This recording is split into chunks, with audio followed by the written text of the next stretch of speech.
안녕하세요. 이번 명절 다들 잘 보내셨나요? 저도 오랜만에 명절다운 명절을 보낸 것 같은데요. 그러다 보니 아직까지 명절 증후군에 시달리고 있는 것 같네요. 늘 청소하면서 라디오처럼 켜놓고 보던 사연 채널이었는데 제가 이렇게 사연의 주인공이 돼서 보낼 줄 몰랐네요. 저는 정말 올해 4월에 신부가 된 경기도 사는 30대입니다. 저와 남자친구는 대학교 CC로 만나서 결혼을 했어요. 결혼을 준비하면서도 진짜 힘들었는데 다들 어떻게 하신지 정말 존경스럽더라고요. 제가 사연을 보낸 이유는 다름이 아니고 저와 형님의 문제로 보내게 되었어요. 형님이라고 하면 굉장히 어려운 사람 중에 한 명이라고 생각했어요. 근데 또 어떻게 보면 같은 집에 며느리로 들어온 거니 동지에도 뿜뿜 생기겠다 싶었죠. 저희 남편은 형제 중에 차남입니다. 위로는 형이 있는데요. 저한테 아주버님이신데 아주버님은 남편과 나이차가 꽤 많이 나는 편이에요. 7살 정도 나이차가 있어서 그런가 저랑 연애 때도 형과 남편이 우애가 정말 좋아 제가 부러워했었거든요. 저는 남동생이 있는데 그렇게 사이가 좋지는 않거든요. 그러다 보니 형과 남편의 사이가 굉장히 부러웠어요. 그러다 저희가 결혼하기 전 한 2년 전쯤에 아주버님이 먼저 결혼하시고 저희가 2년 후에 했거든요. 근데 제가 성격이 굉장히 활발하고 그러다 보니까 누구랑도 잘 지내려고 하는 편이거든요. 다들 그렇잖아요. 또 가족이 된다고 생각하니까 저는 형님이랑 되게 잘 지내고 싶어서 결혼하기 전에 먼저 연락도 드리고 또 커피를 되게 좋아하신다고 해서 커피 쿠폰도 진짜 많이 보내드렸거든요. 남편이랑 형도 나이차가 많은데 저랑 형님도 나이차가 좀 있거든요. 근데 나이 차이도 있는데 형님은 저에 비해서는 굉장히 조용한 성격인데다가 조금 예민하시긴 하지만 남편네 집에 딸이 없어서 어머님 아버님이 굉장히 외로워하셨다고 해요. 근데 형님이 들어와서부터는 어머님 아버님을 정말 잘 챙겨드린다고 남편이 늘 고마운 분이 형수님이라고 자랑을 엄청 했었습니다. 그리고 저희는 순탄하게 결혼했어요.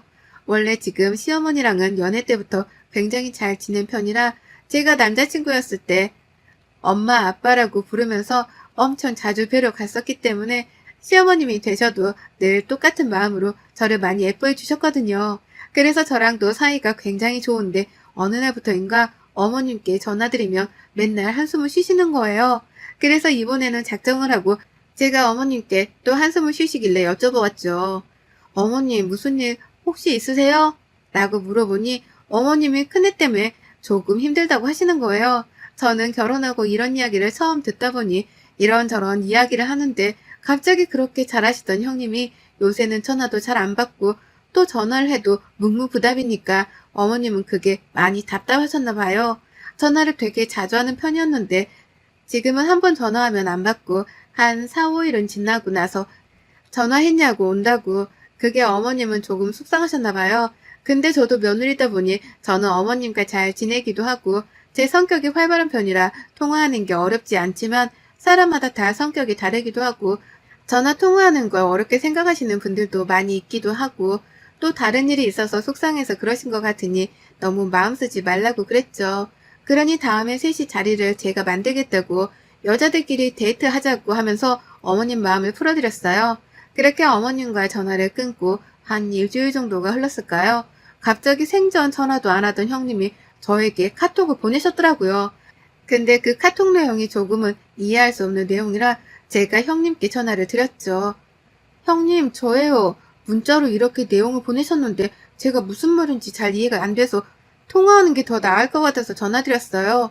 라고 여쭤보니 형님이 저한테 대뜸 왜 눈치가 없냐고 그러는 거예요. 저는 갑자기 그렇게 말을 하시니까 좀 당황스럽잖아요. 그래서 어떤 게 제가 눈치가 없었는지 말씀해 주시면 고치겠다 라고 하니 왜 어머님께 자기 이야기를 하냐고 대뜸 그러는 거예요. 저는 그런 이야기 한 적 없다. 어머님이 형님과 통화가 잘 되지 않나 속상하시다고 하길래 제가 형님 편에 서서 사람마다 다 전화통화를 좋아하는 건 아니니까 어머님이 이해해 주시면 어떠냐고 오히려 그렇게 말씀을 드렸다. 오해하시는 것 같은데 그런 말뜻이 아니었다 라고 말했죠. 그랬더니 왜 어머님이랑 저랑 둘이 뒤에서 자기 이야기를 하냐고 또 막 따지는 겁니다. 이대로는 말이 안 통할 것 같아 우선은 알겠다. 그런 게 아니었는데 그렇게 느끼셨으면 죄송하다 이러고 통화를 끝냈어요. 저는 가운데서 괜히 중간에 껴서 어머님이 뭐라고 하셨길래 형님이 저러시나 싶어서 저도 괜히 기분이 안 좋아했는데 그날 저녁 남편이 형이랑 통화를 했는지 들어와서 저보고 엄마랑 이제 형수님 이야기하지 마. 형수님 성격 어떤지 알잖아. 예민한 거. 이러는데 정말 황당하잖아요. 저도 좀 화가 나서 남편한테 오히려 화내면서 말했죠. 그런 적도 없고 어머님이 형님한테 속상하신 게 많아서 내가 오히려 어머님께 이해해 주시는 게 어떠냐고 그랬다. 근데 왜 형님도 나한테 전화 와서 그러느냐. 내가 무슨 이야기를 했다고 진짜 황당하더라고요. 그래서 알고 봤더니 어머님은 그냥 작은 애랑 이야기하다 보니 너 이야기가 나와서 우리 여자끼리 한번 뭉쳐서 놀러가면 어떠겠냐고 하신 이야기를 형님은 자기 뒷담화를 한 줄 생각하고 아주버님한테 엄청 울면서 이야기했다고 하는 거예요. 그 일로 아주버님은 어머니께 앞으로 와이프한테 전화하지 말라고 하고요. 근데 참 사람이 말이 어다르고 아다르지만 어떻게 저렇게 받아들일 수 있는지 이해가 되지 않았지만 사람이 성격이 다 틀리니까 또 윗사람이니까 저도 이해하고 넘어가려고 했어요. 그러다 명절에 일이 터진 거예요. 저는 결혼하고 처음 맞는 명절이다 보니 좀 잘해드리고 싶었어요. 그래서 명절 전부터 소고기에 과일에 용돈에 준비해서 명절 전날에 시댁으로 넘어갔죠.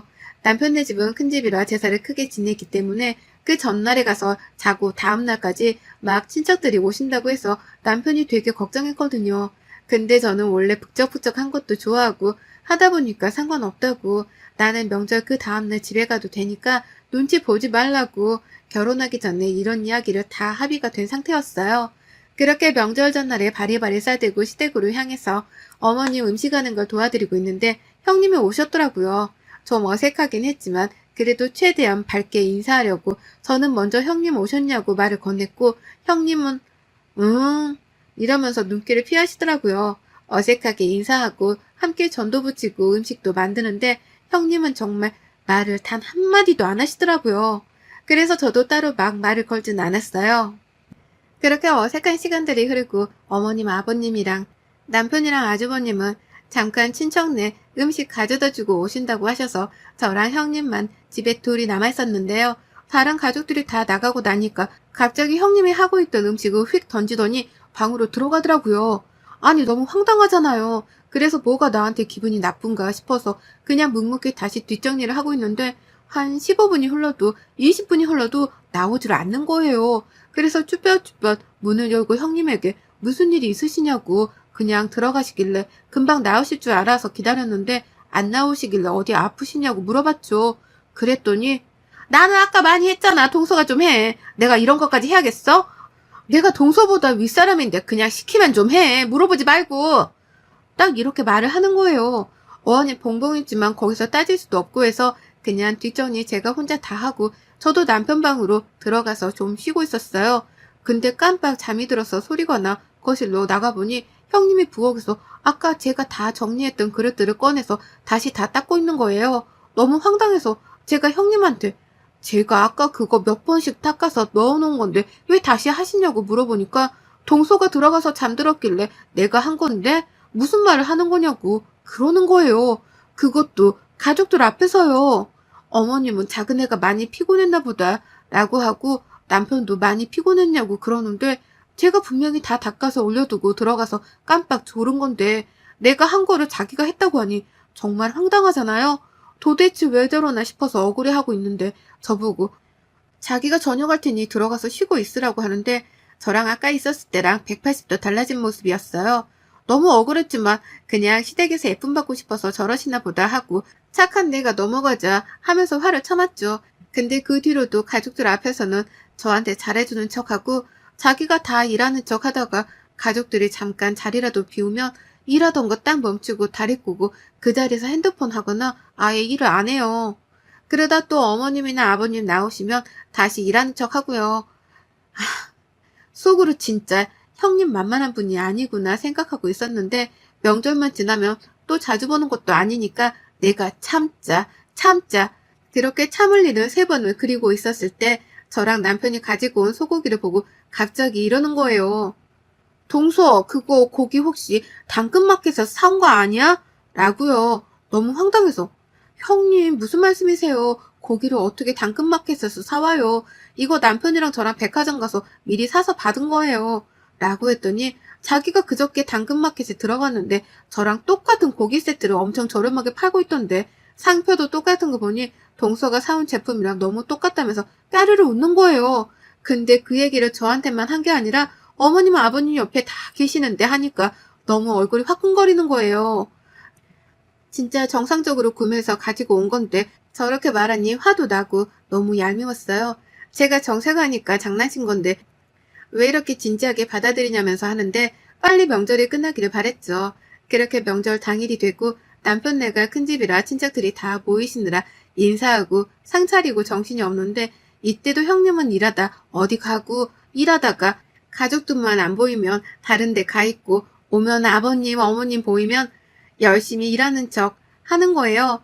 몇 시간만 참자. 오늘 저녁에 집에 빨리 가자. 속으로 1000번 다짐했는데 낮에 와 있던 친척들이 가고 가족들은 친척들이랑 배웅하러 나가고 저는 잠깐 방에 들어가서 숨 좀 돌리는데 분명 형님은 부엌에도 없었는데 나가보니 제가 치운 그릇들을 또 다시 꺼내서 닦고 있는 거예요. 아니 진짜 못 참겠다 싶어서 제가 형님한테 아니 형님 제가 아까 이거 그릇 다 닦아서 올려둔 건데 어제도 그러시더니 왜 오늘 또 또다시 꺼내서 그러시냐.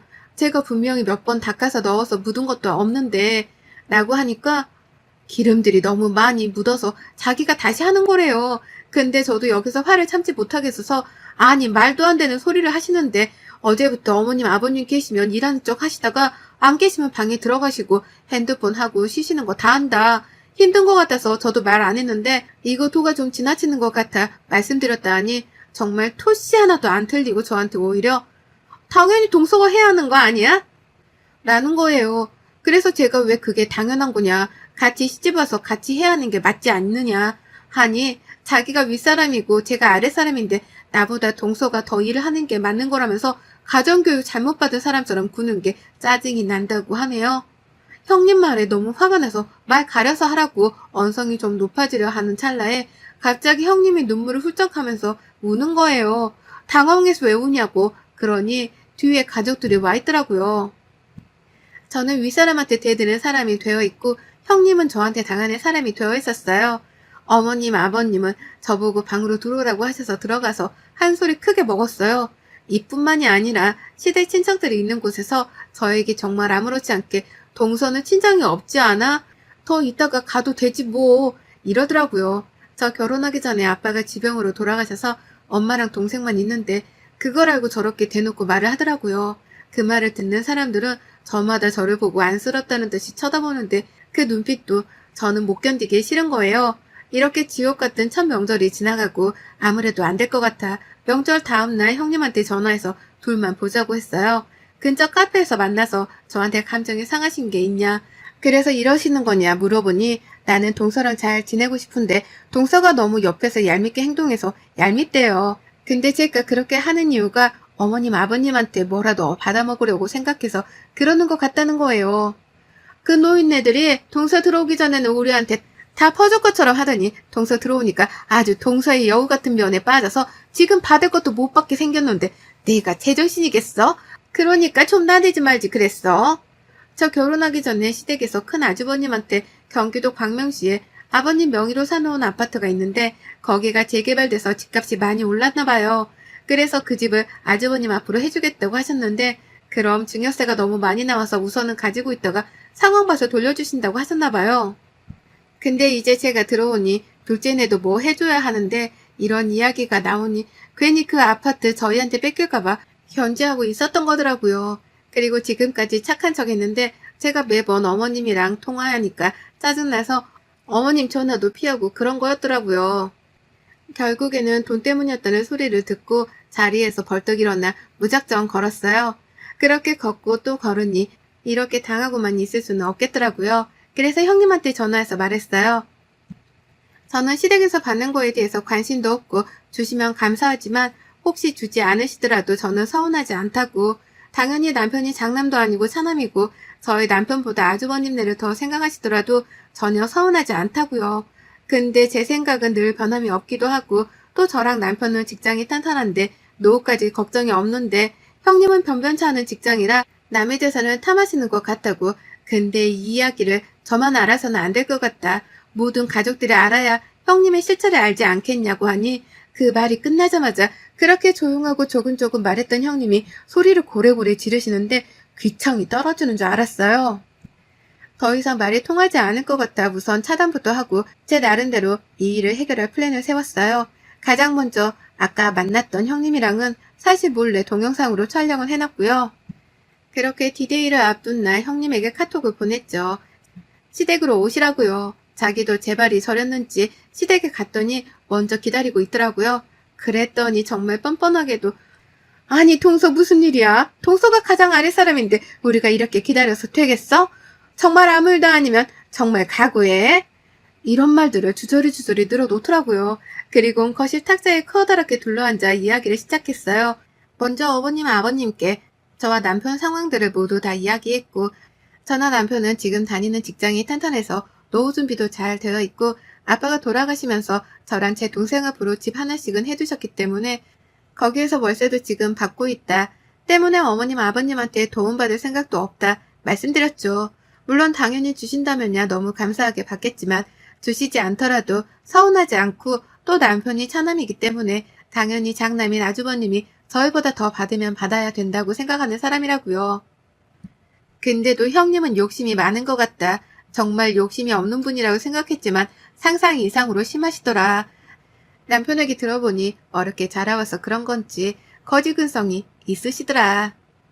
그런지 생각도 저랑 너무 다르시다고 어머님 아버님의 도움을 많이 받고 싶어 하시니까 제가 감히 말씀드려보자면 저희 말고 형님네를 도와드렸으면 좋겠다 라고 했죠. 어머님 아버님은 이게 무슨 말이냐 하고 형님은 나는 모르쇠로 나가길래 TV에 형님과 저의 만남이 찍힌 영상을 틀어드렸어요. 아주버님은 많이 놀라신 것 같고 어머님이랑 아버님은 한숨만 쉬시더라고요. 남편도 많이 놀랐더라고요. 형님은 울고불고 동의 없이 찍는 건 불법 촬영이라고 신고해야겠다고 길길이 날뛰시길래 신고하셔라. 그럼 뭐 조사받고 벌금 물겠다 라고 했죠. 근데 지금까지 저에게 했던 행동들은 다 뭐였냐. 저에게 말씀하시기로 저희한테 지금 혹시라도 뭐라도 떨어질까 조마조마해서 저를 괴롭히지 않으셨냐. 사람으로서 그런 마음 먹는 게 정말 맞는 건지 잘 모르겠다 하니 형님은 막 계속 어머님 아버님을 붙잡으면서 저 영상은 다 조작된 거다. 속지 마셔라. 동서 아주 여우 같은 기집애다. 이러면서 울고불고 하시는데 보다 못해 아주버님이 데리고 나가시더라고요. 저도 죄송하다 말씀드리고 집에 와서 남편이랑 소주 한잔 했습니다. 소주 한잔 하고 있는데 아주버님이 저희 집으로 오셨더라고요. 정말 미안하다고요. 욕심이 많은 사람인 것도 알고 있었지만 우리 부모님 돈까지 저렇게 생각하는 사람인 줄 몰랐다고요. 친정이 어려워 형님이 제대로 사랑을 못 받고 자라서 굉장히 불쌍한 사람이라고 생각해 자기가 더 아껴주고 싶어서 참아왔는데 이렇게 속물일 줄 몰랐다고요. 아주버님은 형님 같은 속물이랑 못 살겠다고 이혼하겠다고 선언하시더라고요. 그렇게 저한테 사과를 하고 며칠 뒤 어머님 아버님은 그래도 이혼은 안 된다 하시는 것 같아요. 형님은 아주버님한테 비는 것 같고요. 아주버님은 짐을 싸서 우선 근처 오피스텔을 얻어서 나갔다고 하시네요. 이렇게 저의 첫 명절은 다신 생각하기도 싫은 날이 될 것 같아요.